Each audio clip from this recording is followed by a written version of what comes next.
اے رحمت عظیم کے مہمان السلام، قرآن کے نزول کے سامان السلام، رمضان السلام اے رمضان السلام۔ اللهم صل على محمد وعلى آل محمد كما صليت على إبراهيم وعلى آل إبراهيم إنك حميد مجيد۔ اللهم بارك على محمد وعلى آل محمد كما باركت على إبراهيم وعلى آل إبراهيم إنك حميد مجيد۔ بسم اللہ الرحمن الرحیم۔ السلام علیکم۔ میرے چینل میں آپ سب کو بہت خوش آمدید۔ رمضان کے 26ویں روزے کے وظائف لے کر میں آپ کی خدمت میں حاضر ہوئی ہوں۔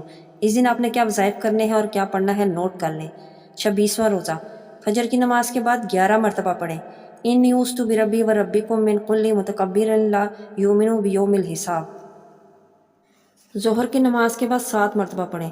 اللہم انی اعوذ بنور وجہک الکریم الذی اضاءت لہ السماوات واشرقت لہ الظلمات وصلوح علیہ امر الدنیا والآخرۃ ان تحل علی غضبک او تنزل علی سخطک۔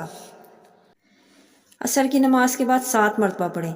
یا نور السماوات والارض، یا قیوم السماوات والارض، یا عماد السماوات والارض، یا زین السماوات والارض، یا جمال السماوات والارض، یا بدیع السماوات والارض، یا ذا الجلال والاکرام، یا غوث المستغیثین و منتہا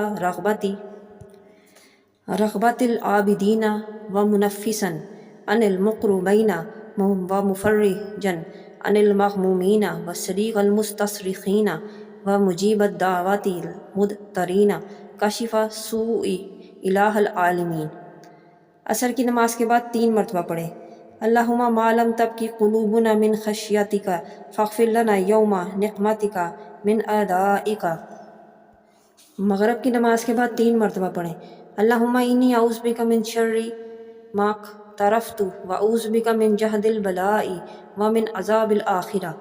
نماز تراویح کے بعد 5 مرتبہ سورہ ملک پڑھیں۔ سورہ ملک نماز تراویح کے بعد آج کی رات 5 مرتبہ پڑھیں اور روزانہ 1 مرتبہ کم کرتے جائیں، اور آخری رات میں 1 مرتبہ پڑھیں۔ اس کے بعد روزانہ عشاء کی نماز کے بعد 1 مرتبہ پڑھنے کا معمول بنا لیں۔ اس عمل کی برکت سے آپ کی زندگی ان اعمال کی طرف مائل ہونا شروع ہو جائے گی جو جہنم سے خلاصی والے اعمال ہیں۔ یہ تھے 26ویں روزے کے دن کے کرنے والے تمام وظائف۔ میں امید کرتی ہوں ان عبادات کو آپ کریں گے اور ان سے بھرپور فائدہ اٹھائیں گے۔ ویڈیو پسند آئی ہے تو لائک اور شیئر کیجیے اور میرے چینل کو سبسکرائب کرنا نہ بھولیے۔ اپنی دعاؤں میں یاد رکھیے اور اپنا بہت سا خیال رکھیے۔ اللہ حافظ۔